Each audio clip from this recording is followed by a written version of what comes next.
Hello, everyone, and welcome to Beyond the Red Zone, our very own sports show brought to you by the wonderful people from the Revolution podcast. I am your host, Jason Miles. If you're new to the channel, we're so glad you're here.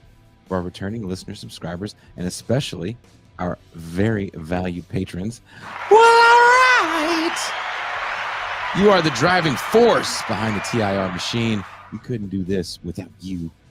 Also, for viewers of the main show, we'll be back tomorrow at our regularly scheduled 6 p.m. Pacific time slot. There will be no show Saturday, as I will be up north to witness my eldest graduate college. Shout out.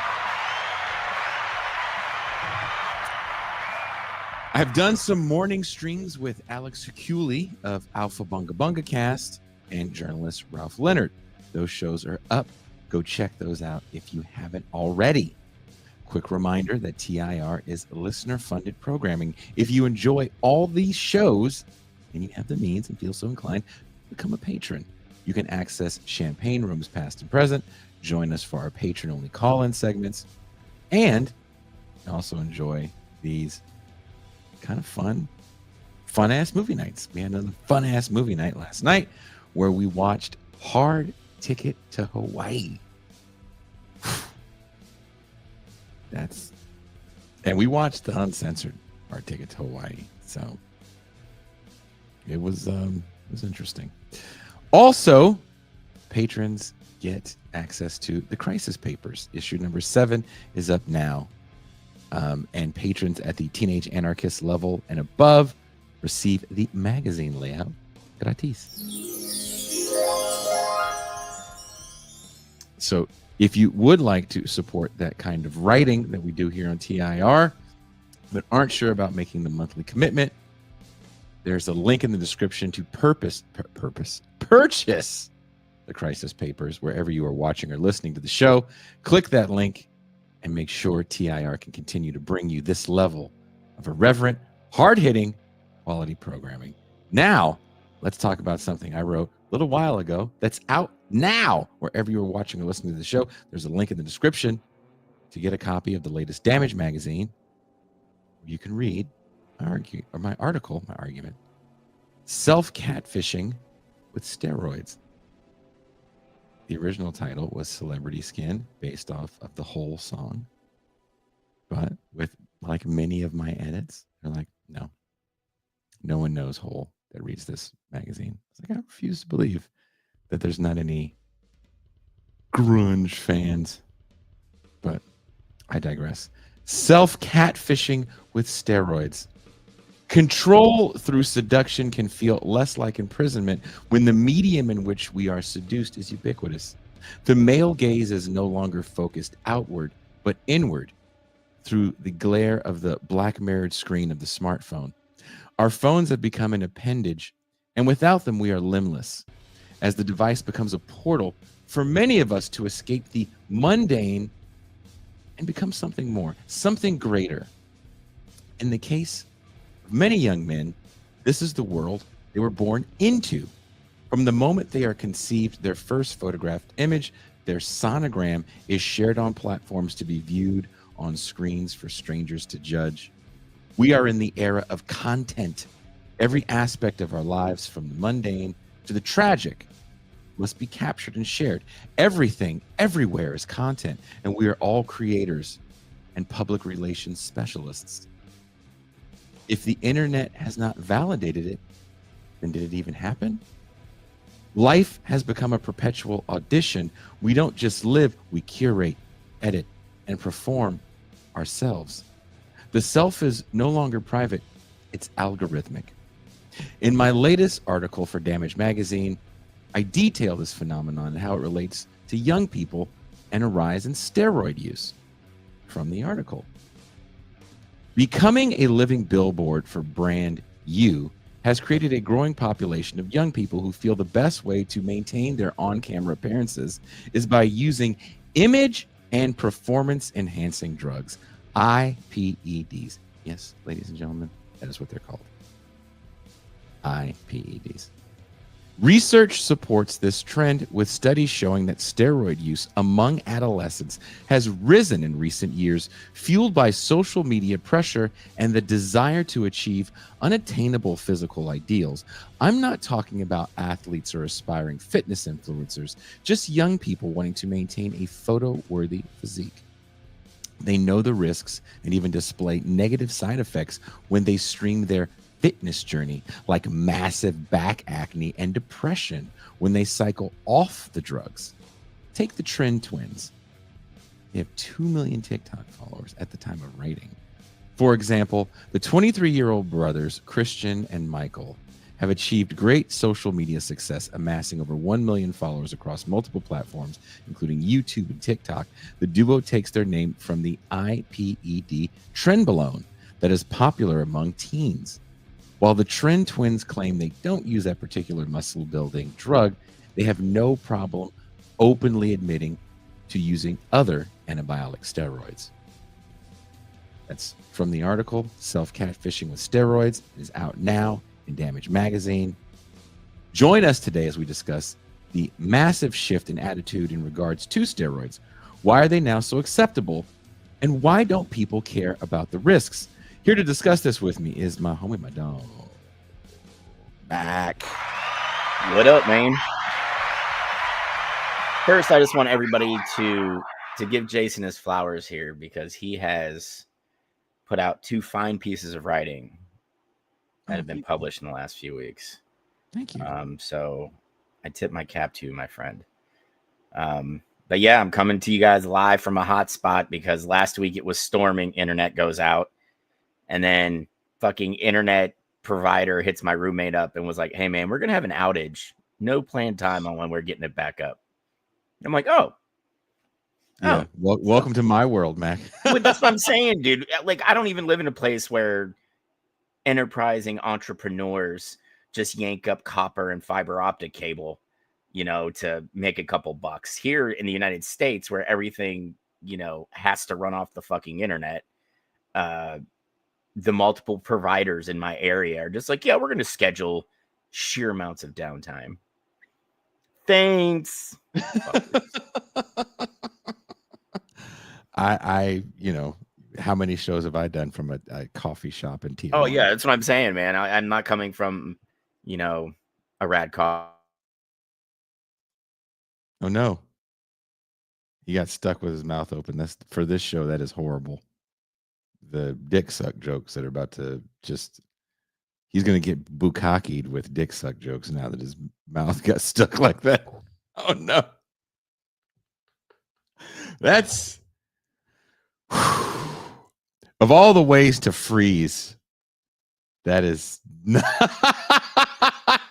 Nuri already says clip it. Mac, can you hear me? I'm back. Okay. Yeah. Yeah, you froze with your mouth open. Oh, yeah, definitely clip that. Definitely. Let's just pile on to the massive. Whoa, razor leaf. I love Jason, but not that much to be on the other side of a glory hole from him. Yeah, Eric W. said that is an unfortunate freeze. At least you weren't talking with your hands with your mouth open. That would have been even worse. Yeah. I was like, oh, that poor man. Dude, what can I say, man? It's my luck has been so bad. If it was raining tits and ass, I'm getting hit in the face with a dick. You know?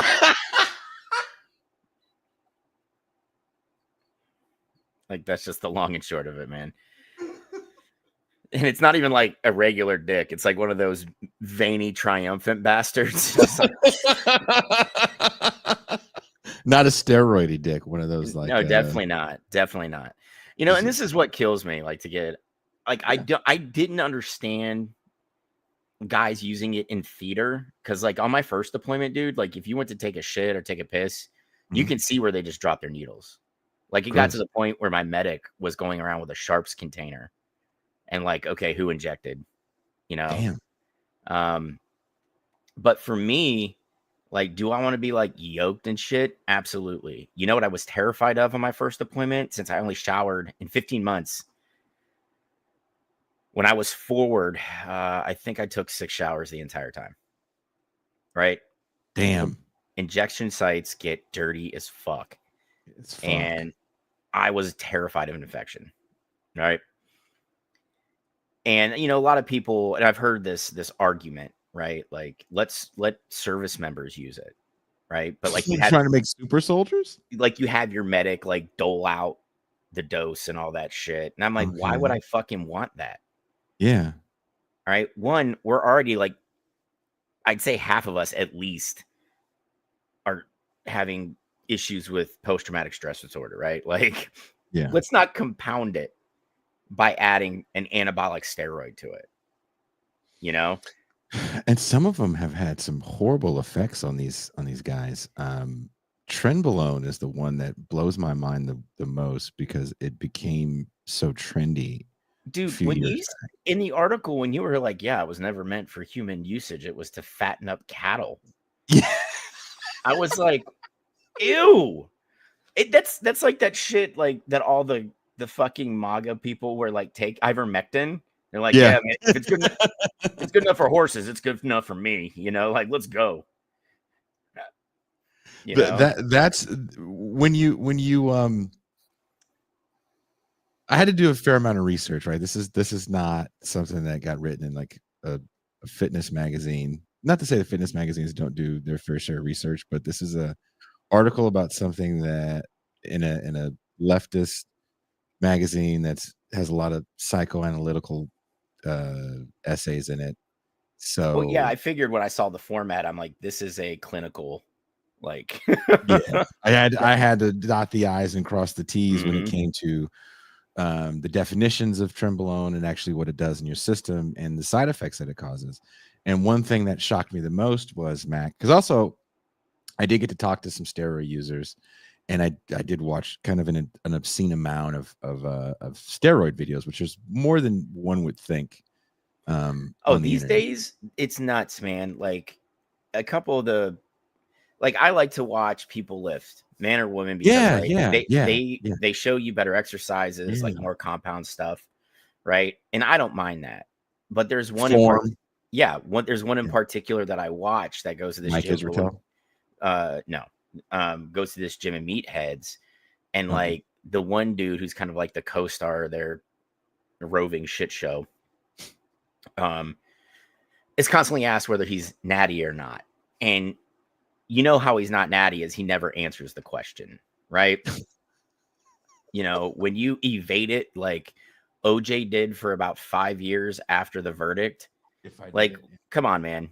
You know, like you're telling on yourself.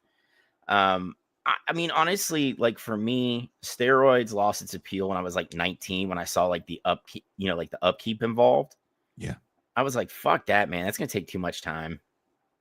Maybe I haven't used steroids because I'm lazy, but I consider that a win.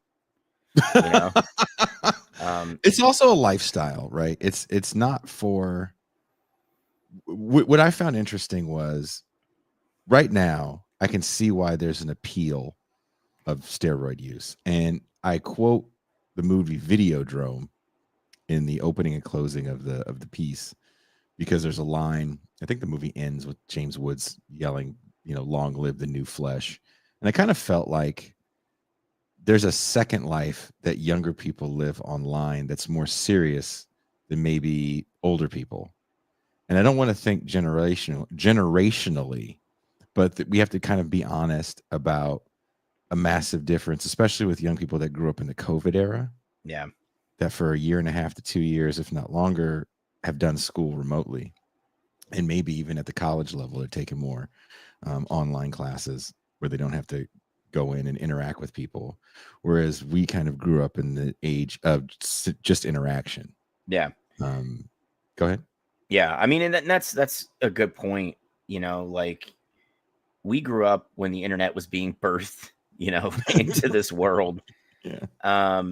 And maybe it's because we were naive when it first started, and it was a more wholesome place when it first started. Yes, we had porn, but when you had to wait 5 minutes for a picture to load, you're like, okay, internet porn back then was on your phone is so different. Yeah, man, it's instant, like on the phone, man. But sneaking a video, you had to be persistent to get those early days internet porn. You had to be persistent, and then you also ran the risk of giving your computer PC AIDS.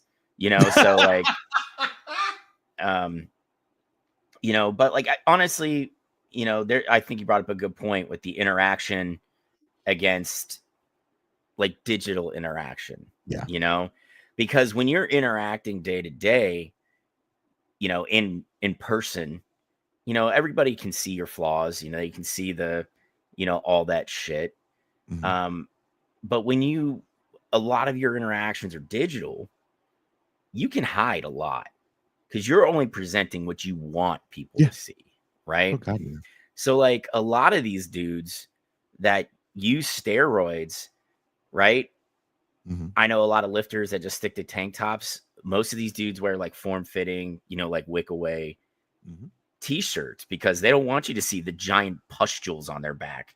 Oh, yeah. Painful too. Yeah.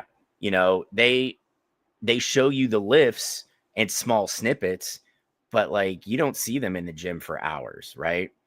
You see them on like their if they're eating, it's like their cheat day. Yeah. It's not that controlled diet you need to really build and sustain muscle growth, right? So, and it kind of goes into that. I want the quick fix, right? I want to look yoked, and I want to do it in 4 months.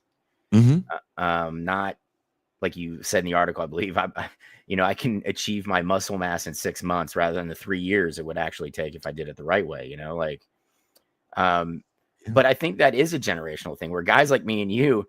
I'm going to go back to the boobs. Watching Cinemax when we didn't have it. We were watching boobs last night. You posted it. You posted up in front of that interfered TV, and you're like, "Oh, it's a tit." Yeah, like, it's a hand or titty. It's a hand or titty. You didn't care. We'd be there 90 minutes just waiting for the mere glimpse of nipple. Now, the damn youth want everything right now. I want what I want when I want it because I want it now. Yeah. And what was interesting to me the most about this phenomenon isn't just that young people are doing it, and a lot of it has to do with social media. It's because they're not athletes. These were just kids, some of whom wanted to bench press 135 pounds, and they did a cycle of trenbolone, which has insane effects. One of the major effects it has on even older people is debilitating depression. Yeah. That is to the suicidal level. Dude, again, it wasn't meant for human consumption. One, it shouldn't have been introduced into livestock, right?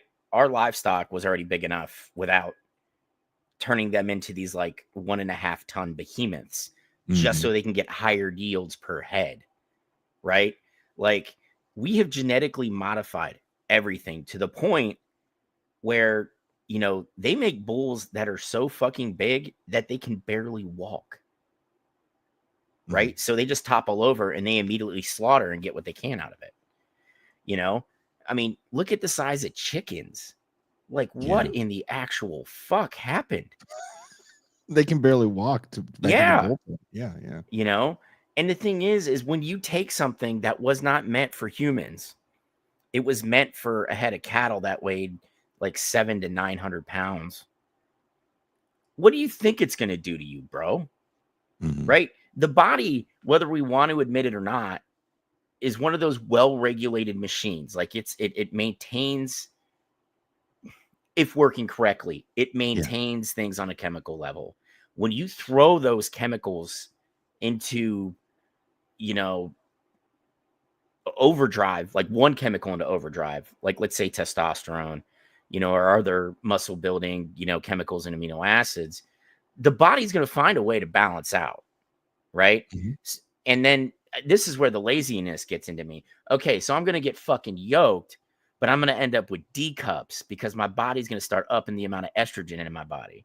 So then I got to take a whole other drug to counteract the estrogen. Fuck that. But that's the thing that's so crazy about a generation of young people raised on pharmaceuticals to fix issues. And I don't want to get into a discussion of whether or not ADHD is real or imagined or I will tell you right now, it is real. My son has it, and it's just the not focusing type, unless he's really into it. So like if he's not medicated, dude, oh my gosh. Like he's just like, all right, man, I'm gonna ooh. And then he like walks off, and then 20 minutes later, he's like, oh man, I was supposed to do this, and then it's something else.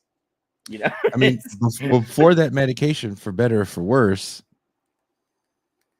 you know, people existed. Maybe they failed, you know, maybe school was harder for them. I don't know. Dude, I'm gonna tell you right now, though. I equate it to like anybody with post-traumatic stress, right? We ignored it for how long? Forever, all through human history, essentially, until the early 2000s, right? And then we realized this is a real thing. And, you know, I had buddies that had it a lot worse than I did, you know, and I had my own struggles, and I've been very open about that. And therapy helped me out. But this dude needed to go on several medications for about 18 months to figure out what got him back in balance. You know, and I'm thankful for that. I'm glad we can have this conversation, because he would just be like that weird dude. Like everybody knows a Vietnam vet that's super weird, and like your parents or your uncle was like, yeah, don't go over to Jeff's house. Don't go in his yard. Yeah. Don't do shit. Which one's Jeff? The one with the big fucking Marine Corps flag and you know, we all knew that. And that's what unless we started talking about it, that's how my buddy would ended up. But I'm glad we actually kind of detached PTSD from just veterans. I hate that for, you know, well, vets get it. Well, there's a lot of people that went through some traumatic shit that have it as well. Well, it's not as bad as going to war. I'd argue some of that shit is worse. I mean, getting your ass beat by a spouse or a parent, you know, isn't the most fun. I would dare say rape is far worse than me going to war. That is really horrible. Because I made the decision to go to war. As stupid as it was, that was my call. You know, someone who's raped had no agency. No say so. Yeah. You know, and that's, you know, what I'm getting at when it comes to like this idea of, we have these pharmaceutical solutions, if you will. Yeah. Right. And you take ADHD medicine, it really is speed. So you're going to probably have sleep problems. We have medicine for you to go to sleep. So it really is hard to tell someone, don't take the thing that'll speed up the process, because they're already like, well, if there's side effects to everything in my life that's an obstacle.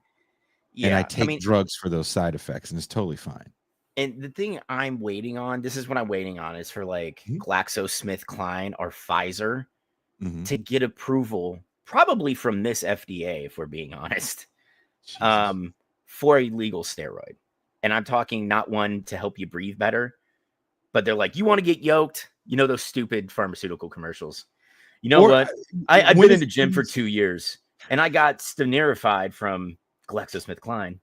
And now look at me. And he just like poses, you know, what's the water soluble testosterone that's not real? Nugenics. Yeah, Nugenics. Yeah, all the Nugenics commercials. But like, that's what I'm waiting on. And like you said, it kind of goes hand in hand with that. Well, I've got a pill to treat this. And if it brings up another side effect, there's another pill, you know, like, and I get that. And this is the weird swing in medicine, right? Mm-hmm. We went from having barber surgeons where before the battle, you're like, can I get a beard trim? And then after the battle, he's like, all right, Phil, bite down on this leather strap. I'm going to cut your leg off. You know, like it's the same dude, to where we can treat everything with a pill, but we never really cure anything anymore because there's no business in it. But you can't cure loneliness, right? With a pill. And I've got some nice edible gummies that tell me otherwise. I'm feeling down in my room. 30 milligrams hits just right, where I put a record on and I'm like, okay. Micro dosing in the room with the black light on. I just typically with the TV screen, but yeah, man. No, but you're right. Kush Look says, well, Jason, I mean, you can. You know, but like, you're right. We can't. We're hitting maybe a crisis point of loneliness, and I don't mean that you're right in like a incel kind of way, but whether we want to admit it or not, and everybody's guilty of it, is we've kind of siloed ourselves into our digital interactions. We want to interact with people that think similarly, that, you know, have the same interests, right? And to a point, that's a good thing. You want to find people to connect with. And that's the positive of the internet, right? Like I can reach out and talk to somebody from Estonia about, you know, whatever, you know, if there's a shared interest. But it also kind of keeps you tethered to that phone, that laptop, that, you know, video game console, rather than just going out. And there's a certain level of vulnerability to it. Absolutely. You know, even I feel that at 43, and I'm at the point where I just don't give a shit what most people think or say about me anymore. You know, but it's tough for people to be vulnerable now, you know, out in the world, so to speak. I hate making it sound like we're in prison. Jesus Christ. Nuri, who can we trust then? What country can we trust? I think this is how I look at it, and I don't know if you feel the same way. I think it's different when you're older because you've lived a life and you kind of know where you are and where you're going. And again, we didn't grow up in social media, so we don't see social media as almost our PR department. Yeah. And there's a reality that there's a generation of people that are kind of more cognizant of the fact that there's always a camera on them at every moment of their life. That's why I started the piece off by saying we have to think about the fact that, you know, when you and I had family photos, they were for our family. That's why they're called family photos. Yeah, and you had an old dusty album. Yeah. and there's pictures of you at functions, maybe birthday parties, maybe graduations or family get-togethers. But the pictures, for the most part, are you at a function, maybe with other kids. They're very random pictures, and you're not prepared to be photographed all the time because you're going to live your life not worrying about being photographed. When you went to high school, how many kids actually brought cameras to school? Last day of classes, right? You know, you know, and that's the thing. Like, I don't like having my picture taken to this day. I never have. Like, you will see, there might be a grand total of 12 pictures of me from deployment, and I spent like 5 years of my life deployed and 16 in the military. Like, I didn't like it. I knew dudes that like brought a camera everywhere, and I'm like, what the fuck are you doing put that shit away, pick up your sector. Otherwise, we're going to get killed. Stop snapping pictures of fucking locals who are like, please don't do this. Why are you? Oh God. Yeah. Look at the American. Look at the American, you know? But yeah, like my daughter, you know, with what she wants to do, you know, be a tattoo artist. Like she's very cognizant of the brand that she has to build, like leaning into social media, you know, and I'm like, kid, it's an important business thing, especially in the field that you want to go into. But I was like, you cannot be one of those people that gets overtaken by this shit. Cause I was like, if I hear at any point in your life come out of your mouth that dad, I'm pivoting to be an influencer, I was like, that's how you make me not love you anymore. Well, think about this for one hot second.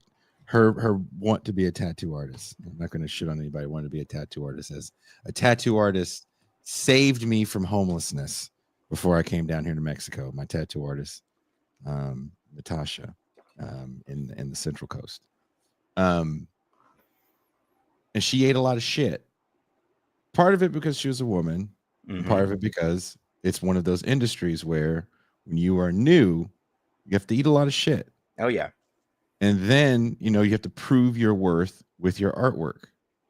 And in this new medium, you can make money without having to prove your worth with your artwork. You can prove your worth with your body. Yeah. That's a real thing. Yeah.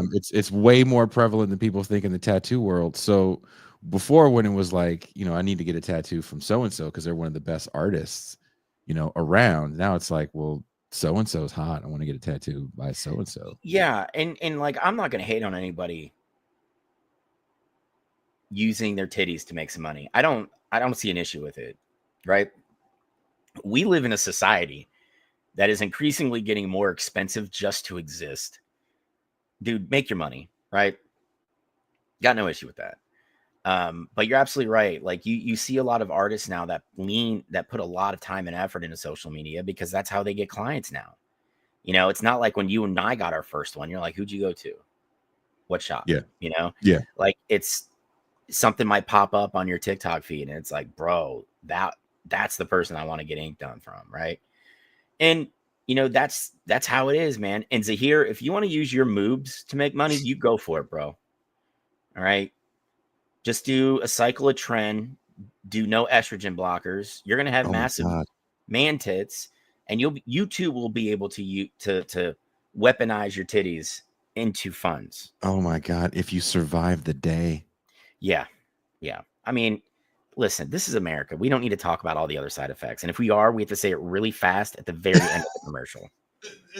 That's what scares me the most when you hear about the side effects. I mean, look, not even so much about the side effects and the steroids that focus me. I was talking to my younger brother about this. I sent him the thing because he's also, we're both kind of on these, he's 9 years younger. So we're both on these like weird fitness, I don't want to say fitness journeys, but we're just kind of upped our fitness game. My brother's been a chubby dude his entire life. And when he came to the live show, motherfucker was small. He lost his head shrunk. Oh, dude, yeah, man. I mean, that's and I was like, whoa. And he had said something. He had said something to me that I never thought about, even in writing this piece. I don't know why I didn't. And he goes, because, you know, working out like that kind of feels like bulimia because it's something you can control. And a lot of these people are looking for something that they can actually control. Yeah. I mean, I could see that. I mean, there is such a thing as overexercise, right? I mean, case in point, we talked about this guy, last year, Reggie Sanders. Dude walked around at like 5% body fat for most of his career. He played, I think, 17 years in Major League Baseball. First 10 years, he never broke like 110 games played in a year because he literally had no soft tissue to guard his ligaments, right? Like it was all muscle. So the doctor was like, listen, dude, you could still look ripped as hell, but maybe walk around at 10% body fat and give your joints and your ligaments some cushioning with that soft tissue. And then like his age 32 season, he played like 154 games. Mm-hmm. You know, like you can be too muscular. It's a thing, right? You can be too big. Look at all these offensive linemen, like your favorite ones growing up. Dr. Claw backed me up on this. Fucking Joe Thomas All of played them look so different. played like 3-4 at 340. Yeah. A year later, he was at like 250. Looked like a whole other person. They look so different. They all lose so much weight. Yeah. And it really lets you know how unhealthy some of these lifestyles are. And there's something somewhat unhealthy about getting to that point. Like when you see someone at a competition level, whether they're juicing or natural, it doesn't really matter. If you get to competition level, the way you have to diet, the way you're exercising to get to competition level, that's so insane. The strongman competitions, Hafthor Bjornsson, the guy who played the Mountain in Game of Thrones. Uh-huh.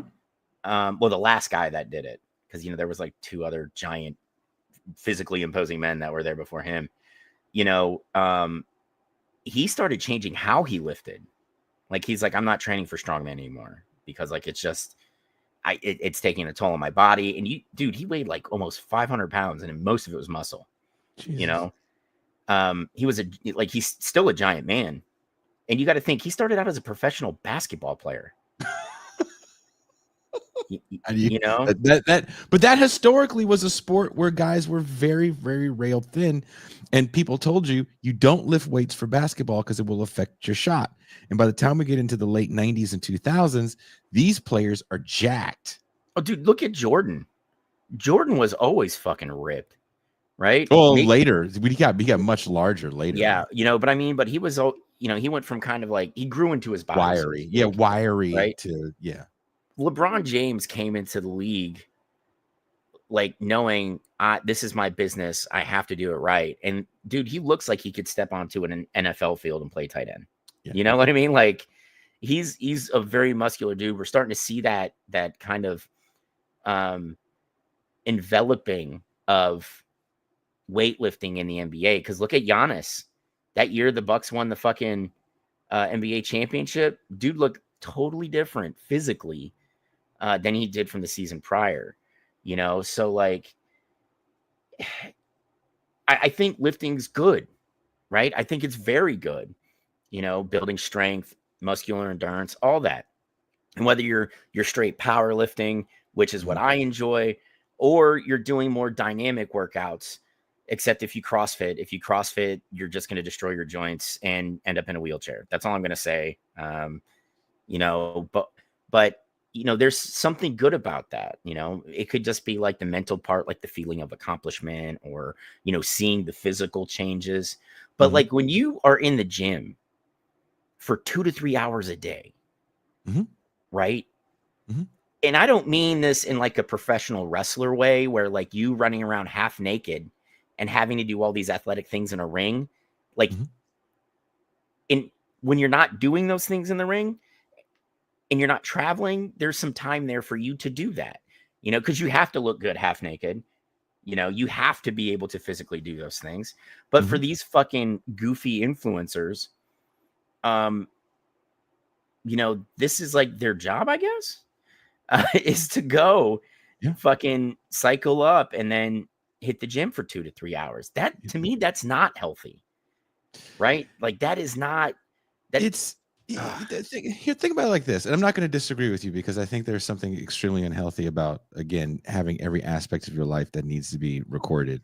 Well, it's not even just that. Before going to, it's the mania part of it, because that's what it is, right? It's getting fixated on something so much that it becomes like the central part of what you do, who you are. That is not healthy. Because when that goes away, and it's a physical thing, so eventually it will, like you did all this trend, you did all these steroids, you're a giant man, right? Or you're a giant woman, you're a giant person, okay? Eventually, your body will not be able to sustain all that muscle. You're not going to be, as you get older, as well as I do, you're not really getting stronger.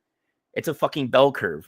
Weak, strong, and then it's all downhill from there, baby, after the top, Well, right? you know, also you got to keep in mind if you're doing just steroids and you're not doing any other narcotic, let's just say you're on just steroids, and all the other things you have to take to maintain, you're still forcing your body to pump sludgy blood, and you're probably going to have a heart attack if you're not extremely careful.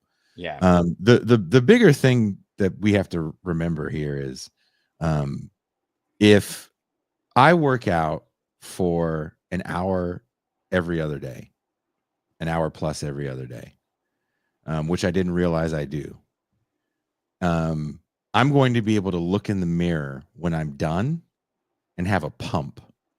Yeah. And when I see that pump, I can see results. I can see what I'm going to look like in 3 months. That's going to make me work out harder. I can't do that with a book. I can't read a book and get a brain pump that I can see in a mirror. You know what I mean? I can't read a book and flex on it. And I'm not saying don't read books. My point is that we have to really realize that there is something cool about when we work out, right? Like the other day, your traps, where you were all flexed out with your traps. And I had to make a comment because I noticed that your traps had improved, because either something changed in your workout, you're doing more reps. Oh, dude, I'm killing myself right now, and it's amazing. I started getting up at 5. But you see what I mean? There's and what also makes this stuff, I don't want to say dangerous, but I think makes people like not really pay attention, is because you can get it at community gyms for the most part. And I haven't been to one in a few years, like to not interview someone, but to literally go there and work out. I haven't been to one in some years, 6 years. But you can go to a gym and someone can help you. You can go to a gym and see something cool and ask someone a question and they can help you. Now, again, I haven't been in one now. I'm gonna say right now, to a point, yeah. But gym culture sucks, right? It's not good. I'm gonna tell you right now, around Fayetteville, it's not good, right? There's 2 big gyms where all the meatheads go, and they are cheaper than where I go, and I still won't go, right? You know, the shitty thing is that in some places you certainly can do that, but a lot of these gyms have become so insular now that they chase out outsiders that, you know, don't meet their criteria. And I hate that, because like the thing is, if a very heavy person wants to go, like they wake up one day and they're like, I don't feel good, I don't like how I look, I'm gonna change it. Bro, they should be applauded for getting up and just fucking 20 minutes on the treadmill, some lightweight lifting. That's a start. That's how you get the ball rolling. You know, a gym shouldn't be a place for just fucking meatheads, dude. If you want that, I'll tell you what, you can do your cycle of trend, get 1 million TikTok followers, get enough money, and go buy the shit and put it in your garage like any other fucking goofy incel does. Okay? Like, go do that shit. You know, but you're in public. Act like you have some wherewithal to interact with people if you have to, right? You know, I had this morning, I had a woman who was much better shape than me come up and ask me about an exercise I was doing. I was like, I saw a woman doing it on TikTok, and her fucking shoulders are phenomenal, you know? So I was like, I had to give it a go. And it smoked the dog shit out of me too. It was really good. You know, and that's cool. I ask questions if I have a question. Does that lift really work? You know, like, what are target muscles, shit like that. Because I'm not like, dude, I'm 43 and I'm a stocky guy. I'm never having a 6-pack. You know, if I can just get some like outer edges, I'm fucking cool with that. And I know that's mostly diet, and I'm really trying there, but I like to eat. Okay, I like food, dude. Good taste in food. You know, Bert Cooper has been hollering at me, and actually one of the people I interviewed in the articles named Sean Fury, who is a natural bodybuilder. You guys should check out Sean Fury.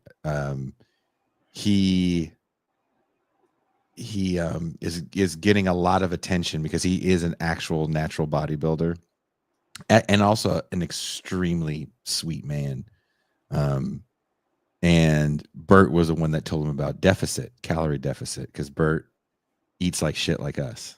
But if you've ever seen Cooper without his fucking shirt on, if you ever seen Cooper in shorts, the first thing you're going to think is, because he's your height, you're going to be like, that's not right.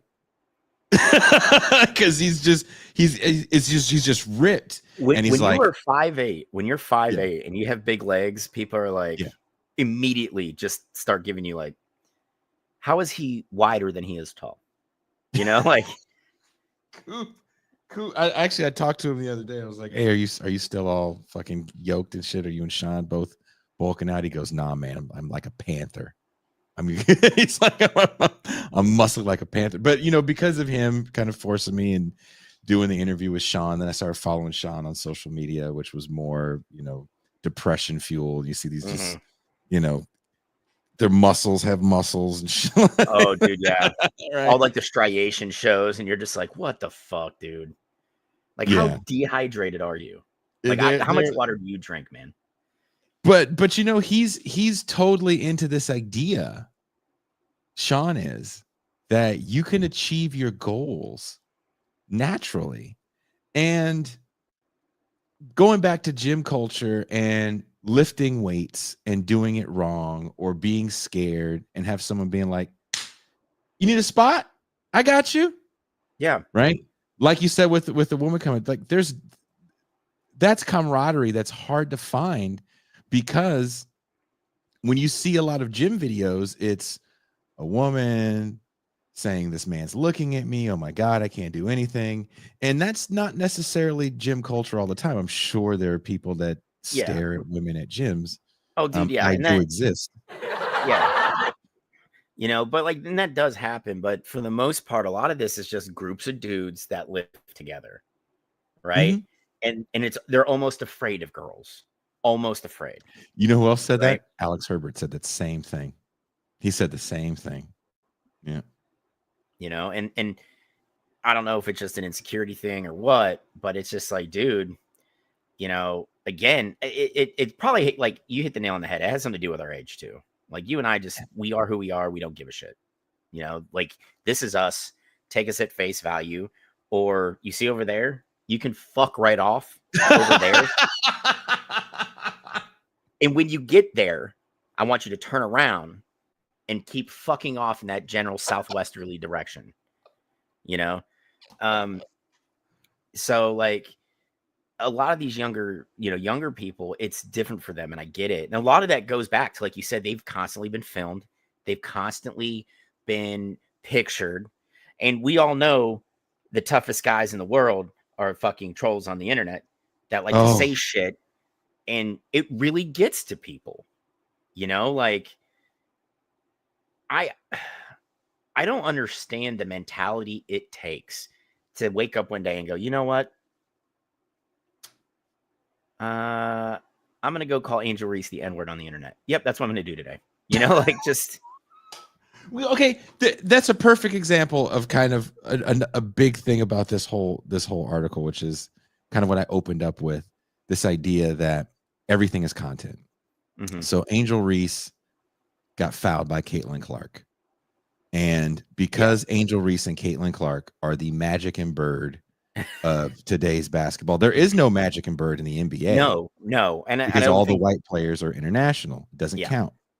Hey, Americans can be ADOS too. So listen, what we need, if we're going to have a Bird and Magic now, our white one needs to come from a state that starts with the letter I.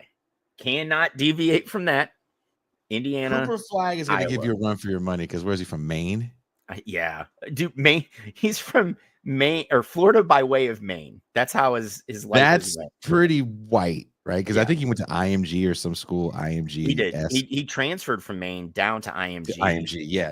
To play better competition, right? So look, Cooper Flag is going to challenge this, but to make Bird Magic work the way Bird Magic worked, they both came out the same time. Didn't they play in the championship against each other? Yeah, they played. I believe they played twice in the tournament. Once in the championship game. Yeah. So you can't write the script any better. They're both from the Midwest. Mhm. You can't write the script any better than that. The closest thing you're going to get is Caitlin Clark and Angel Reese. Yeah. So Caitlin Clark files Angel Reese. They don't like each other. That's fine. Yeah, I like they don't like each other. I watched that game, believe it or not. I've been watching a lot of WNBA to get my basketball fix because like I'm still in mourning over the Cavaliers shitting the bed yet again. But yeah, man, and you could even tell when they were in college, they weren't big fans of each other. And I don't know if it's because we want this to be Magic and Bird.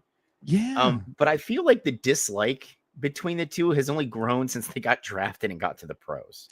Because there's so much media attention around it. And again, this isn't Magic Bird because Magic Bird had one industry that talked about him and they had real off seasons. Yeah. So they exist in a whole basketball playoffs were tape delayed when those guys came in the league. So it's a different world. Magic and Bird cannot exist the same way that Caitlin Clark and Angel Reese can. That being said, RG3, former NFL football player, makes a comment about the foul that Caitlin Clark put on Angel Reese.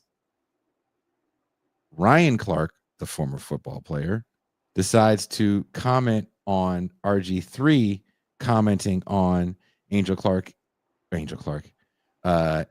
and Caitlin Clark with something that has nothing to do with the game and what I thought was retarded. Black women for years have stopped. This is a basketball game. What are you talking about? And why are you mad at him for banging a white chick? I mean, I've seen the videos of his family dancing, and that seems like that's his cross to bear, not your problem. But what happens after those two get into it? Now everyone else has to comment. So you create this world in where that one instant, which is just a basketball game, it's really just a basketball game. Yeah, I mean, hard fouls happen.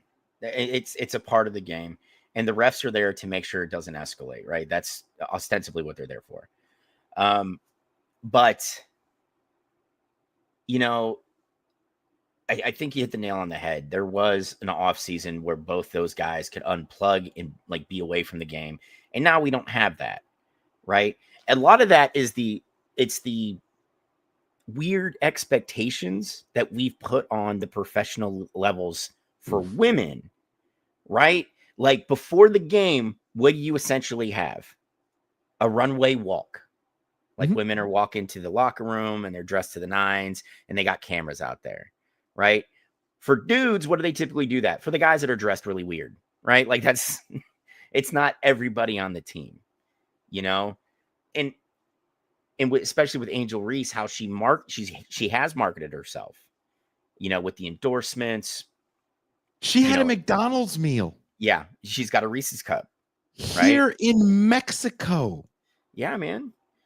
You know, my point is like this idea that you know, and she's suffering because she's colored.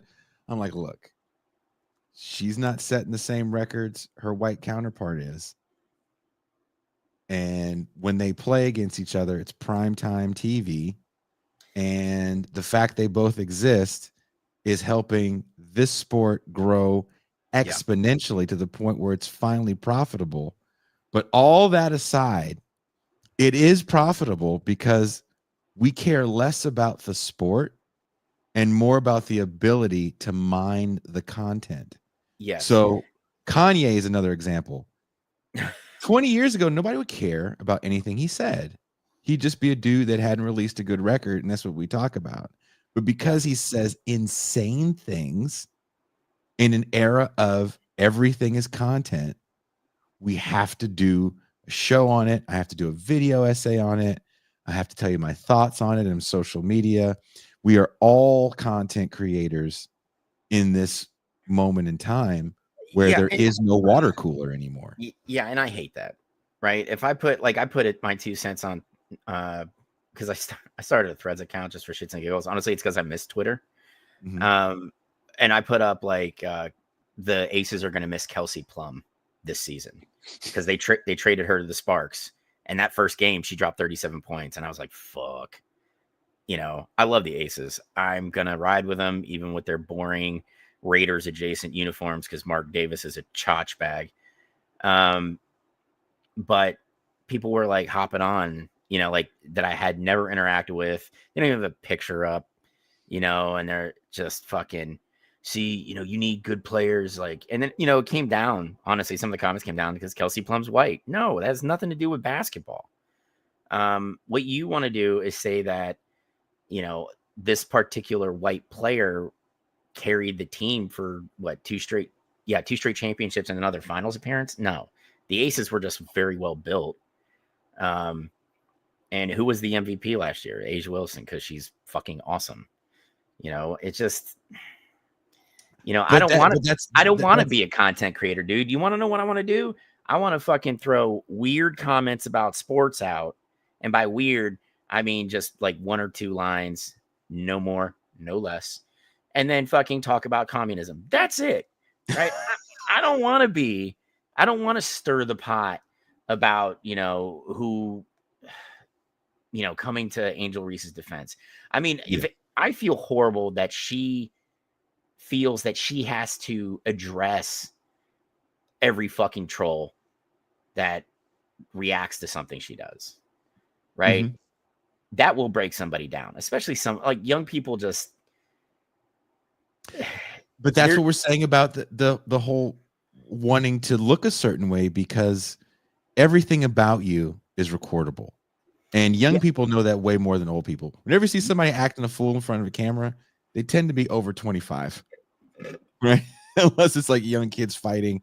And a lot of times you see young people do stuff like this isn't even real, you know, because we're still not cognizant of the downstream effects. And then I also have my issues with the shaming that goes on, even when people are behaving badly amongst themselves. It's like, why do you have to put this on the internet? And now why do you feel the need that you're doing politics or you're doing social justice by getting person fired? I watched a video the other day where a woman that worked at some sleep clinic. So obviously she's not, you know, she was in her scrubs. So, you know, she's not high on the totem pole. She wasn't Dr. So-and-so. And she was acting an ass in the Jersey Mike's. She was acting an ass. She was being extremely disrespectful. And had I worked there, I would have asked her to leave. And if she wouldn't have left, probably would have called law enforcement if we didn't have security. I mean, I would have just picked up one of those big breads and just smacked her in the face with it. It's like, bitch. We all need our jobs. You know, we all need our jobs. According to Republicans, there's 1 million jobs that people are too lazy to go get. Well, that's why we're bringing over 48 white South Africans. So 48. Well, according to real life, you know, 2 poor people yelling at each other, which is what most of your service interactions are like when you work for a chain. Indeed. Is not fun and can turn violent. Yeah. So somebody decided to take a phone out and record that woman. And my first instinct when I see someone take a phone out and do the recording, I go, why do you think that's going to make her behave better? Yeah. And when have we ever seen someone pull the phone out, you know, just like a weapon? Yeah. Start recording and the person actually chilled out. I haven't witnessed one. No. You're cognizant of the camera. And if you're yelling on camera, now you know you have to prove your point of why you're right. So you've exacerbated the situation by taking out your camera in the first place. Now the lady takes out her camera. She's recording. She called the dude a bunch of names. She called all kind of faggots. It was fucked. It was not right. It was fucked up. And the dude was like, look, I'm not going to hit you, but you're being really mean. And she was being really mean. But again, recording her isn't going to stop her from being mean. You know, the person she was yelling at left the situation because she was like, nothing good was going to happen here. They were trying to get her out of the store. This man takes that video, uploads it. One of these social media do-gooders And I hate these people more than most people watch shows like this hate certain leftist creators. I think these people are the scum of the fucking earth. You know why? Because they go out of their way to get people fired. This guy was like, we found out who she is. This is who her social media is. This is where she works. This is what her name is. Now let's go make her famous. I was like, why would you say that? She acted shitty. Sure. But she works at the sleep clinic, man. Yeah. She's not balling. And I that's a great point. You don't win people over by making their conditions worse. When you make the conditions worse, they typically lean into the more meaner and ugly aspects, right? You don't see a lot of Klan recruiting up at Goldman Sachs. One, because a lot of those Goldman Sachs people don't want to be associated publicly with the Klan. Where does the Klan and like far right white supremacist groups do a lot of their groundwork? Poor, impoverished areas. Yep. Right. You know, and it's kind of like the same arguments when you tell people, yeah, if you want to fix a problem, you don't firebomb it. You know, you're just going to make her lean into those nastier aspects of, you know, the community she lives in.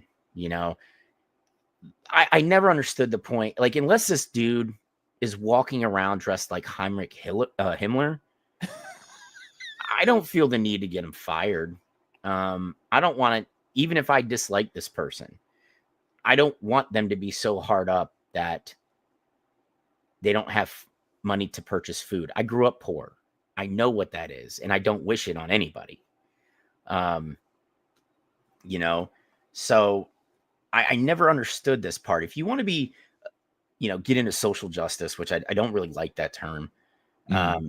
If you want to actually do something good in your community, don't get the woman at the sleep clinic fired. Go out there and start feeding people. Go out there and start sharing knowledge. Go out there and set up school lunch programs, because let's face it, kids aren't getting federally funded school lunches anymore. You know, go do some shit like that. And then if you feel the need to put it on the internet, go ahead. You know, but getting people fired, I'm not the biggest fan of that shit, dude. I shouldn't say not the biggest fan, because it makes it sound passive. Like I hate that shit with the real fucking passion, because I think, because again, we live in a world where, you know, you can't say a lot of things now because you're afraid of the backlash of what'll happen. So people are really afraid. Again, young people suffer from this the most because they're born into this, where it's like, yeah. And I also think it's better. I also think it's better when we're more cognizant of what we're saying, right? Words, there's power behind words. Why do you think we still remember, you know, things that Fred Hampton said when he was only active for how many years? A handful. Because there's power behind words. You know, I try not to be a dick. Like that's how I look at it. I'm not going to be an asshole until you give me a reason to be an asshole. And then I'm probably going to say some things that are going to hurt your feelings that probably I'm going to catch shit for. And it's a character flaw of mine. I'm trying to fix, everybody. You know, I just try, you know, I just think it's important, you know, like I read, oh shit, they made a movie about it last year. It's like Empire of the Summer Moon, about the Comanches in Texas. And the writer referred to the Comanches as like proto-barbarian and savages. This book came out like 8 years ago, dude. You know? And I'm like, ooh, wow, man. I mean, I'm not saying what the Comanches did was fucking good. They did a lot of fucked up shit. But I'm not going to refer to a whole group of people as savages or proto-barbarian. And I'm still trying to figure out how the book won a Pulitzer. Like, I started it thinking I'd learned something. I did learn something. Learned a lot of things. Like, this guy should not be allowed to write history again, because He was not a historian. He was not like a anthropologist studying the culture of the Comanche people. You know, like he was just a dude who wrote this book, and he won a Pulitzer. I'm like, what the fuck, man? I've wrote some good shit. I can't even win like a regional award. But this guy's going to call a whole indigenous nation proto-barbarian or savages. And I'm just like, fuck you, man. Sorry, guys. Had to get that off my chest for a second. No. It's, I think it's part of the discussion, kind of circling back to this idea of people, constantly living in fear of bad publicity, if you will. And that sounds strange to say to people that aren't celebrities, but I think that's kind of what social media has turned us all into to some degree. Like when doing the research for this, there's young women that know how to sip a latte to look cute in case they're being filmed. Like there's a way to, you know what I mean? Like that. Yeah. That's how much people are aware of always being on camera all the time. Yeah. And being camera ready all the time. There's like 10 poses, that women do. You got the latte one and the over the shoulder look. And I didn't know they were named. It's nuts. And like I make fun of my friends all the time because I'm like we're all in a group. Like if we're like out on a weekend, I'm like, oh, you all took the same type of pictures this weekend. They're like, no, we didn't. Not just like Instagram. I'm like, look, oh, it's a cute picture, right? Yeah, it is. It's really good. And then you go to the other woman's and it's like, look, same pose. And they're just like, fuck. Yeah. That's where, look, that's how we know how to be, because it gets a certain reaction from people. I have a friend who does not take, she's a woman, very attractive woman. She never takes risque photos. Always covered. She went to Hawaii and took a picture about here up. She was wearing a bathing suit. She wasn't even wearing a two-piece. She was wearing a bathing suit and had a sarong on. So there's nothing. But it was from about here up. It's got huge titties. So that's all that mattered. It was from here up. She got them yabos, man. And she was like, I've never had a picture with that many likes and comments. She's typically like dressed like General Sherman right before he burns Atlanta, She's got like the hand in the jacket, and then she goes to Hawaii and it's just titties everywhere. It's not even like titties everywhere. It's like the shot is just from like here, Mac. It's like from here. You got this much cleavage from like here. See, and the thing is, how did you not know this? Because like gay or straight, man, woman, in between, don't care. Everybody loves titties, man. Titties are great. Right? Titties are awesome. Like, what did you think was going to happen, miss? When you're showing the titties and everybody can see some titties. I can't help it that you dressed like you were on the march to the sea for most of your pictures. Okay? You got 3 likes. 2 of them were your parents. 1 was your best friend, and then you go to Hawaii, take get that angle right. And it's just like, check it out. I'm dressed nice in this bikini. I'm sun-kissed. And people are like, God damn, woman, why are you hiding those underneath your field jacket? Your field jacket. That's the thing. She rarely takes pictures of her unless she's a singer and you might see her live. But even then, she's always, dressed very elegantly. And there was nothing about what she was wearing that anyone would call risque or sexy or thirst trappy. It was like they only felt like, hey, I feel cute. I'm going to take a photo from a respectable level, right? I'm not even going to let you see. Again, no, Sheriff Liberty. I briefly saw a woman who was like, I'm not gay, but I love titties. See, people like titties. I probably could get paid just to run a survey of 16,204 people. Dude, yes or no? Do you like titties?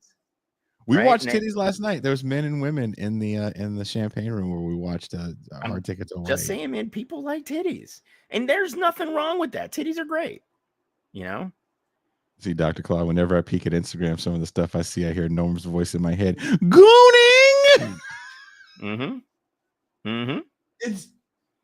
It's interesting to think about, because I do think this leads into something Tony said. Jason talked about alienation. I believe that's where a lot of this is coming from. It's the need to connect on some level.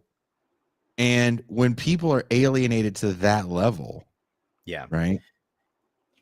Go ahead. I'm sorry, you were saying something. I mean, no, it goes back. I mean, this is like the physical aspect of, like, you know, and I hate to kind of put it this way, but it's the more physical over the ideological, but it's still that I'm looking for community. I feel very isolated in my community. So I'm going to find something that, one, and you already said it, that I can control.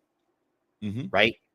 So when we see an uptick in younger, 18 to 22-year-old white dudes joining far-right nationalist groups, that's the mental aspect of this alienation.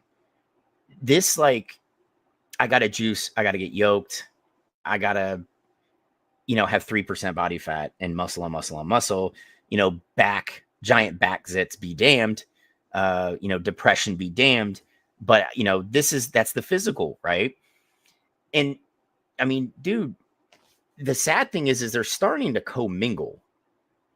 You see a lot of these groups that are like, they have physical fitness requirements now. Oh, you mean the far right groups? Yeah. Oh, there's a pipeline that people call it gym cell culture, and I get it to a certain degree. I don't know if I agree with the analysis that I've seen so far. I think what's trip off this for 5 seconds. The side effects that you're talking about, which you and I think are grotesque and would never want to deal with, because as grown men who get back pimples and blackheads, they're difficult to deal with as a human. And having a mass amount of them seems like a nightmare. What if I told you, in all seriousness, that having them could increase your social media presence tenfold? No, because I still have to sleep. Yeah. Like, and sleeping on a back full of fucking, pus does not sound like a good night's sleep. You know what? Let people know that you can't sleep on your back full of pus. I'm being totally serious. Showing the negative results of your steroid trip. There was a kid that went from, like, I think he had a few hundred Instagram followers, and he wanted to do a trend cycle. And he did a cycle of trend. And he cycled off. And he asked people, do you want me to do it again? Because he goes, I've been really depressed. My gains that I had, I'm losing them. I don't feel as good. Another thing we haven't mentioned in this, shit feels great. Yeah. The shit feels great. There's a reason why people do cocaine. There's a reason why people do heroin. There's a reason why people do steroids. The shit feels great. Yeah. I mean, and that's the thing, we're in a pretty shitty timeline. In the words of Abed from Community, we're in the darkest timeline right now, right? And people want something to make them feel good. I get it. One of the great parts of my day is waking up at 5, which I detest. I am not a good morning person. And going to lift. That gets my day started. I focus myself. I get a good lift in. And then I go to the place that I hate the most, which is my job. Right? Mm-hmm. But I get it. You know what I mean? I understand that 100%. But I also know, again, maybe it's because we are old, too much of a good thing isn't good. There's drawbacks to this, to that good feeling, those endorphins that, because you constantly you want that endorphin dump, right? People don't understand. This is what fucked me up the most. My body is so tuned from the months of April to September. because for years I was out shooting, moving, communicating with a near constant adrenaline dump for that time period, and my body just does it now. I've been out of the Army. It'll be a decade in September. It still does it. Right? Your body gets used to that. So if you can't constantly produce that pump or that feeling, what do? Because your body needs it, you're going to go out and find it. Right? Mm-hmm. And if you need to lift more, you're going to be more inclined to go get, hey, you guys got any of that bull steroid? I need some of that. I need some more Trembolone. You know, I cut the man tits off. Like there's a gynecomastia. I'm probably saying it wrong, which is the man boobs. But you get them even if you're cut. So a lot of guys have to get a surgery. I know one of my best friends from the Army got it because he got the surgery. Yeah, the Army paid for it. It's a gnarly surgery to get. And what's crazy is how common it is. And people don't realize how common it is. And now we're seeing even influencers in the natural world. I forget the guy's last name. His first name is Will something. 1 million+ followers. Pretty good channel, actually. He did his first competition, though. Because now it's one thing to be yoked, talk about lifting, try out products, pitch products, whatever. It's another thing to compete. Yeah. Win his first competition, and apparently he's done being a natural. So there's this reality that the only way you can get to a certain point is if you get there enhanced. Yeah. And in the 2000s, when the steroid scandal happened in baseball, which was way worse than all the steroid use that was going on in the National Football League. But worse as far as the way the media portrayed it. When that happened, we know that there's people that are never going to get into the Hall of Fame because of that. Barry Bonds, Roger Clemens, who else? McGuire, Rafael Palmeiro. Yeah. Canseco, definitely. And these are guys that, regardless of whatever you want to say about them, were really fun to watch. They made the game great. They brought butts in seats, and they were playing in an era where their pitchers were doing steroids as well. Yeah, I don't think anybody can argue that. McGuire and Sosa's home run chase saved baseball from certain doom after the strike. Yep. You know, anybody who argues otherwise is just nonsensical, and I cannot speak to them. You know, there was horrible attendance coming out of the strike. Horrible. That strike killed the Expos, right? It just killed it. They took a long time dying, but that strike killed them. Yep. And it almost killed the Twins, and it probably would have gotten a couple other franchises, right? But you introduce interleague play, knowing a chance that for 5 games a year, those 5 games, you're going to have a lot of asses in seats when the Cubs or the Cardinals come to town, right? And that carried baseball. And when it goes down to the very last few games of the season, who's going to set the record? Like, come on, man. Like that saved the game, you know? Yeah, I mean, dude, and this is what kills me about, like, baseball got clubbed over the steroid thing. Yes. You know, all these indignant writers, you know, we want to keep this game pure and wholesome. Bitch, there have been people juicing since the 60s. What the fuck are you talking about? Cocaine, meth, uppers, downers, dude, quaaludes. Dude, in actual steroids. Like, bro, you really think that there was one person on those Major League Baseball rosters that weren't under some form of substance abuse? You're out of your fucking mind. You know? Like, Bob Gibson wasn't. Bullshit. That guy, his elbow was so shot. He admitted. He's like, dude, I was so full of painkillers, it wasn't even funny. You know, like, it's just, you know, Sandy Koufax. Well, he wouldn't do it. He did it too. Painkillers are no different than steroids to me, because being able to push through physical pain is very difficult. It's very difficult. Take it from a dude who lives in near constant physical pain, right? If you've got a chance to not feel it and just go out and, you know, I don't know, in Bob Gibson's case, just have like a 1.16 ERA over a whole season, you're going to fucking do it. That is a performance enhancement. Are you destroying your body? Yes, you are. But are you able to pitch through that pain? Yes, you are. You know, and like let's be honest. Like you and I both know, Lyle Alzado was probably the only dude with the balls to talk about his steroid use in late 70s, early 80s NFL, right? But how many other players were actually using it? Fuck, dude. Yeah, we don't know. Yeah. We don't know. I mean, look, what's the guy, Tony? It's killing me. He's from the Big Ten. That's where he went to Michigan State. Tony Offensive lineman. Mandarich. Tony Mandarich said he got juiced out of his mind and went to the combine and ended up being a professional player for what, like 8-9 years. I think he played for. He flamed out as like that big bodied left tackle, but when he slid inside the guard, he had a good career. You know, I mean, and this is the thing, right? And we've talked about this before. You've got a chance to make generational changing money in professional sports. I understand why players do it. I get it. Right? And then when you make it, you have to work that much harder to keep your roster spot. I understand. You know, I'm not going to sit here and give these dudes shit for doing it. What I am going to give dudes shit for is being 18, 19 years old, where your body is still growing and developing and dumping all this shit in your system. You're going to fuck yourself up for the long run just so you can get some likes on TikTok. Like, I don't understand that.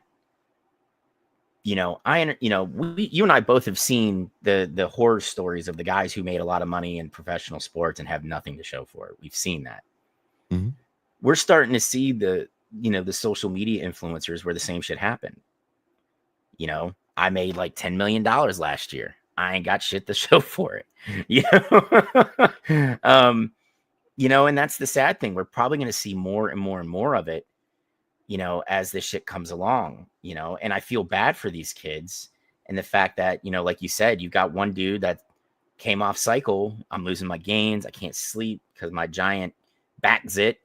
And people are like, it's just the one. He's like, no, my entire back is just a zit. You know, like there's people that show you the whole, you know, zit journey. And they don't talk about it in any sort of like, they're not flippant about it. There are influencers that are extremely flippant about their use. It's kind of about like the content for content's sake. Yeah. So even the fact that a lot of guys in their early 20s are on testosterone replacement therapy because they can't produce their own anymore because of their steroid use in their teens. Yeah. That's what drove me to write the piece when I was reading about that. And that is nuts. That is crazy to me. You know, like, can you imagine being like, I'm having trouble getting it approved at 43, where my body naturally just. But can you imagine being a doctor and having a 21-year-old kid going in and like, dude, I can't get boners anymore. Like, you're in your prime boner making years and you can't make boner making years. Yep. Right. And then you ask, well, have you been on steroid cycles and all that shit? And the kid's like, yeah, man. And then you've got to issue TRT to a 21-year-old kid. That is mind-boggling to me. I mean, but like, that's the thing, you know, like I said, our body, when working correctly, maintains a balance. His boner bandolier was empty. Exactly. Exactly. You know, but when you throw that so far out of whack and you have to keep doing these, you know, pharmaceutical swings, it fucks all that up, man. And we're not even talking about people that are taking crazy homemade steroids. We're not talking about people that are, you know, are just getting stuff online that might not even be steroids, injected or themselves. People going to Home Depot and like, you got any of that horse steroid? Hey, I bought the horse medicine here. I need some of that horse steroid. There's a lot of shit that's like, we don't want to spend too much time getting into those weeds, because kind of the main focus I want to stay on is like these ideas around alienation and having this avatar on the screen that you are kind of just maintaining. You're maintaining your screen avatar. Yeah, and this is the societal problem. I don't think you or I are going to have a fix for, right? I don't even think communism fixes this, and that's my answer to fix everything. You know, that alienation, that comes with having most of your peer-to-peer interactions over an internet connection. Sure. You know, that is what I'm afraid of, right? Like my daughter's 16. I remember when I was 16, yeah, you had your cliques in high school, but there was a lot of interaction of them, right? Now, you know, she knows she counts maybe 5 or 6 people as her friends and interacts with nobody else, right? She's very timid when it comes to meeting new people. And I know that maybe that'll come when she gets older, like that happens too. But like I've seen this more and more with like my buddies' kids. They do not interact in person well. But on, you know, if they're like DMing each other or texting each other, bro, like my daughter's just who are you talking to? This person, this person, this, like it's like 20 people, and she fired off 900 texts in the span of 3 minutes. You know, I was like, I can't get you to say 6 words to a person like face to face, but you know, and that might be a generational thing. That might be what we're looking at as far as I think peer-to-peer interaction. I think there's a moment where a lot of young kids are awkward around adults, for example, especially adults they don't know for whatever reason, right? You know, every Stranger danger. teenager, well, every teenager thinks they're ugly and fat and stupid and not cool and cool, right? That's just part of youth. Yeah. And the ability to text is no different than, in certain instances, you and I, or maybe if we had a female sibling, usually it was right, the stereotype is girls running to a phone as soon as they got home to call their friend. So that's the similarity. The device makes it a little more personal. I think what we're seeing though is taking your isolated life and capitalizing on it. And what's happening is these people are mildly cognizant of the fact that they're trying to capitalize on every aspect of their life. But I don't think they're cognizant of the fact that they try to foster parasocial relations. I don't think Hassan really sat down and goes, I want to foster a parasocial relation, and sat down with a plan on how to do it. Yeah. I think it happened with him a little more organically, but being that it happened, I saw him. It was kind of funny. Someone was making fun of it, that he was kind of whining about his life as a streamer and burnout. And then another streamer that I watched that does like heavy metal stuff, who's around the same age. Well, I guess he's 30, almost 30. He's like, I've been doing this for 11 years and I've never taken a break. And through deaths in my family, I came out here and didn't tell you guys, and I just streamed and I did more content. And as they look at their job as just kind of creating content, they're not taking a step back and going, wait a minute, I'm just a billboard. I'm just the as seen on TV guy. And I can convince myself that there's something more important about what I do, because maybe I'll say it with a fist in the air and have some sort of political stance or ideology. But really, at the end of the day, I'm pimping my life. Now, the question that begs to be asked, though, do you think this commodification and in the building of these parasocial relationships through streaming and things like that, do you think people are leaning into that now because they see that there's not a lot of opportunity for employment or work or career that maybe like our grandparents had? No, because they don't know about that. I think kids still go to school to get jobs, right? Whatever that means. I think people whatever that means in Elon's America. Yeah, whatever that means, right? You go to school to get a job. But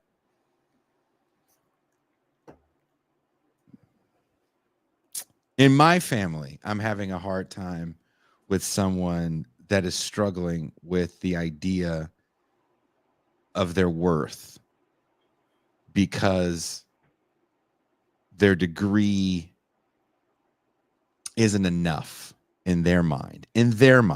Yeah. When I say that, I mean, they don't have the potential to walk out of the job into a 6-figure job. But even though if they could walk out of the job into a $30,000 a year job, they'd be better off than how they are now. But they've said to me that once they've finished with school, the veneer is gone of acceptable poverty, and now they're just a loser. That kills me to hear. But I understand where that value system lies, and there's no magic words I have to make it go away or make them feel better about their situation. And that's what I think we're trying to battle here. So I don't think people run to the influencer thing. I think people maybe aspire to be it, but it doesn't, you don't make a lot of money, right? Unless you're showing your butthole, which we know what we got to do to get you paid, Jason. Spread cheeks. Yeah, I mean, but you know, I think my kids have seen my struggles for decent employment since I got out of the military. And you know, my daughter brought it up. You know, we were driving so she can get her hours in and get her license. You know, and she's like, "Is this where you pictured yourself when you got out of the military?" I was like, "Fuck no." But I was like, I do what I have to, man. You know, I was like, you guys are the best things to happen to me. And I was like, I don't give a shit if I got to eat ramen every day for the rest of my fucking life. If I can make sure that you guys are okay, every dime I have will be there to make sure you guys are okay. You know, and she's like, well, I don't want to live like that. I'm like, I don't blame you. It sucks. You know, it's just, it's how it is, man. And Bailey, you know, she's kind of mentioned that, you know, she doesn't want to live rough because she's like, her mom and I have worked hard to make sure the kids grew up better than we did. I didn't want my kids to struggle the way me and my brothers did. Like, that was miserable, you know, and I kind of am proud of the fact that, you know, they didn't have to worry about where a meal was going to come from, or they didn't have to go get a job just to help pay the utilities like I did. You know, and I'm glad she's going in kind of a different field, like on her own path. I think that's great. But I told her, you know, there's a million artists out there now. You know, tattoos are part and parcel. So you have to be able to do everything well, and then like have your own style or something you're phenomenal at. You know, so I've been having her like do flash art. I was like, do American traditional stuff for me. You know, and she's struggling with it, but I bought her first machine. So she can start practicing on like fake skin. I'm going to go get some fat back, which is another good thing to practice on. You know, just so she can start working on it, you know, figuring it out. You know, and I'm going to support her the best I can. You know, I was like, I just want you to know your dad worked like fucking 10 hours of overtime so you can have this machine. And I'm not getting you shit for Christmas. Like, this is it. That's fair.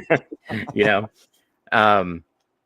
But yeah, I mean, I've always wondered about that because there's not a lot of opportunity for, you know, good jobs because we don't produce anything really anymore. We're a service-based economy. And how hard are these companies trying to replace human beings with automation? Like, that's what they want. You know, they don't, and you know, you don't live in the Bay Area where I live. You know, I think I told you I saw my brother who makes more money as a server in a high-end restaurant than he did when he was literally running a restaurant with a lot less work. So, you know, also geography really matters when it comes to jobs as well. So no, it's a frightening reality people are faced with. So I can understand the need to want to escape somewhere where you're winning and you're in control.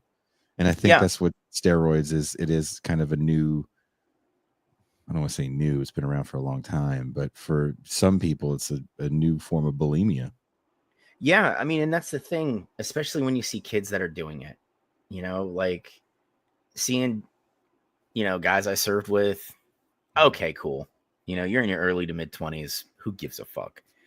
You know, but kids like that, when I was reading through that article, you know, and you had talked about it, so I was like, I'm gonna look at some of this shit, you know, and just looking at some of the clinical research done behind like the drawbacks of introducing steroids into a still developing like musculature system. Like it's fucking nuts. Um, you know, it just, and you got to think this shit's not cheap, you know, like certain steroids you might be able to find cheap, but what about the other shit you have to take that, you know, to kind of keep things in balance? Like it's a constant, you have to be on a clock to make sure you're taking these pills or the meds at the right time. You know, you're getting your dose in at the right time. You know, like this is like an all-encompassing thing if you want to be jacked for your 1 million fucking TikTok subscribers, right? Like But what if you want to be jacked because you want to look like an anime character? And that's what blows my mind more than the people that are influencers is this guy just wants to look like an anime character. Hey, you know what, dude? That shouldn't surprise us considering we've had people getting plastic surgery for how long to look like other people. You know, to me, it's the same principle. That's still a little different, right? You got to go under a knife. Dude, some of these dudes are doing that. I mean, look, some people are definitely getting implants, right? Like, but those are more adults. We're talking about like kids. Yes. And, right. And I get it, but it's the same principle. I don't like me. I want to look like somebody else. Even if that somebody else is the star of My Hero Academia, right? Like they still want to look like that dude, you know? And BBL Trizzy, Mr. Crash, stop it. You know, but like that's the shitty part is how these kids just, we've thrown this image into their faces. This is what you're supposed to look like. And the sad thing is that's what they think they have to conform to. You know, I understand this isn't a generational thing. This is just human. This is being human. Yeah. You know, you want to look better, you want to feel better, you want to be better looking to be more presentable to the whoever you're attracted to, whatever the case is, right? But as you get older, you kind of come to grips with who you are. Like me, I'm a little taller Gimli. I'm okay with it. I get it. I'm all right with it. But I also like, you know, Playboy magazines and fucking Muscle and Fitness. I get it, but it's not the 24/7 stream that my kids have to deal with. You know, and that's the killer part is that we can sit there and tell them, you know, hey, I think you're fucking rad the way you are. You know, if you want to lift weights, let's go lift. You know, if you want to, like my son got his brown belt last night. He's like, Dad, I think I'm just going to keep doing this. Fuck yeah, dude. Rock on. You're doing something physical. That's perfect. You know, but like even my son who just, like I said, he wears a top hat in public just because he's a very confident kid. But like, even he's like, hey, you know, he's got like that 13-year-old paunch that you get before you like shoot up and like grow 5 inches over the summer. I'm like, bud, that'll be gone by August. I promise. That's just called biology. Your body's loading up because it's got to feed you because you are fucking growing like a weed. And he, you know, he's like, well, I think I need to do more sit-ups. And I'm like, bud, don't stress that now. You are 13 years old, bud. You know, this isn't something you need to worry about. I was like, when you hit 30, you might want to look down and be like, well, that's not what I want. You know, I get that. I understand that at 30, but I was like, 13? No, man. That's the thing. At 13, why are you so image conscious? Yeah. Like that level of image conscious. And that's kind of what the piece is about. I know Max got to go. I got to go. Wherever you're watching or listening to this show, there's a link in the description to get Damage Magazine where you could read my article. Catherine Liu is in this edition. Amber Ailey Frost is in this edition. Ben Fong is in this edition. I can't remember who else is in it, but there's a lot of great articles in this edition of Damage Magazine. I was honored to be asked to write this piece, which was an idea I was just bouncing off of Ben's head. And also, for those that are patrons, have probably read my very lengthy Shador Sanders piece. But the piece I wrote for Damage, which had to be extremely condensed and 2 weeks of edits before it finally got published, came out today. I'm very, very proud of it. As you should be. As you should be. Like Jason, like I said, killed it with the Shador article. And this one was I love them both equally. Like, you are a phenomenal writer. Very proud of you for getting, you know, your work published. Because trust me, it's hard these days. You know. Yeah. But yeah, man, you killed it on both of them. And yeah, like, if I have a good editor, I expect 2 weeks to a month. Like, that's how I look at it, because they're going to nitpick it once, send it back to me. I'm going to bitch because you're destroying my written word. Oh man, the worst part, the last edit. I'll say this before we go. Hopefully you'll laugh at this. The last edit, another editor comes in, and he's making little changes here. We're going to width to what, you know what I mean? And he goes, this line right here, I don't think it works. He goes, I know Star Wars, but I don't know who Lando Calrissian is. Oh.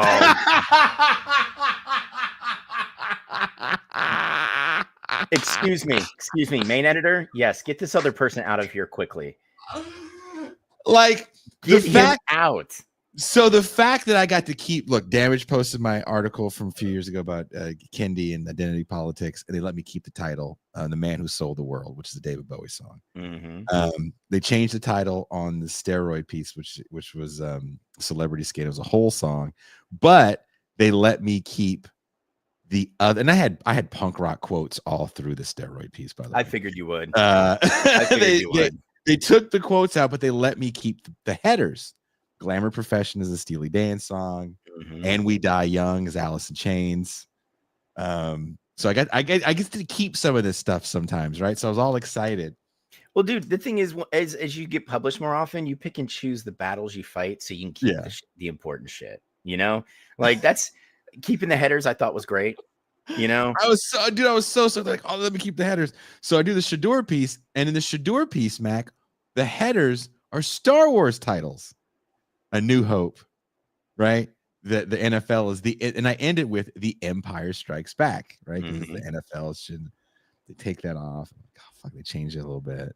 And when he says a line about, because I had a line in there about the NFL is Darth Vader, and Shador is like Lando Calrissian praying that they don't alter the deal any further. Yep. Right.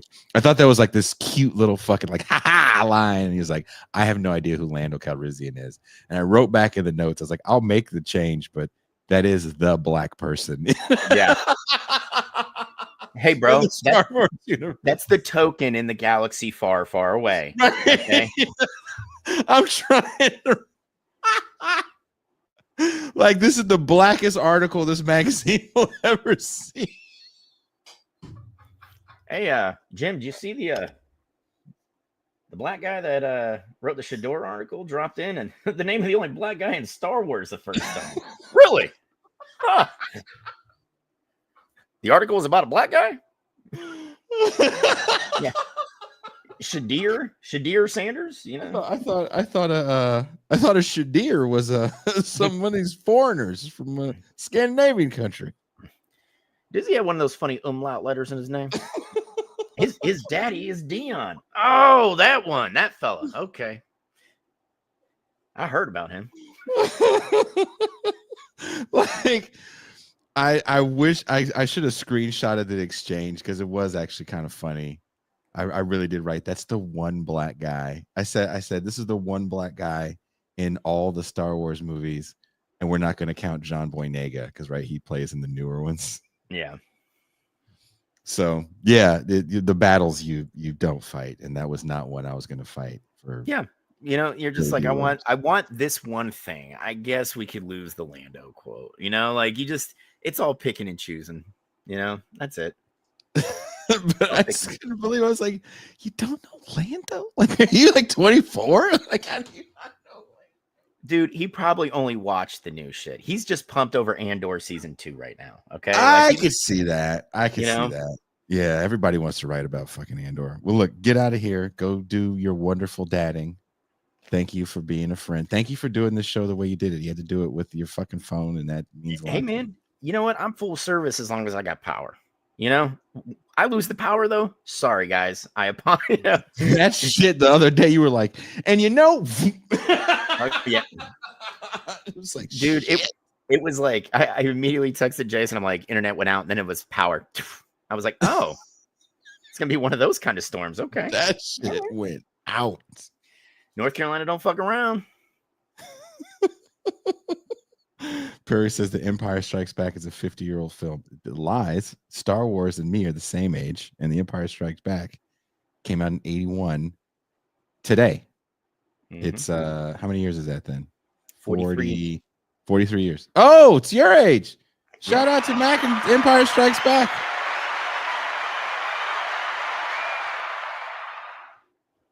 All right, get out of here. All right, I love you guys. All right, peace. Take care, Mac. You too. All right, Mac's got to go. I've got to go. I'll be here tomorrow night with Roger Lancaster, where we're going to talk about the radical Pope, not the one that's alive, but the one that passed on. We may talk about the current Pope a little bit. We're going to talk about the one that passed. And then, again, no show Saturday, but go back and check the shows that I did earlier this week. The Monday show with Alex and Tuesday morning. Also, go check out the Tuesday show at a regular time with Bob Bazanko. That was a great show. Bob is... I kind of was sad that I didn't tell Mac to do the show with me, because Mac is definitely a history guy, Vietnam guy.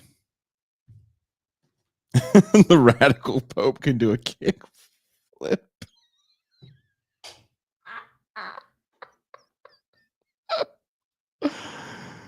Oh, okay. Now I got to get ready for radical Popes. I am out. See you tomorrow.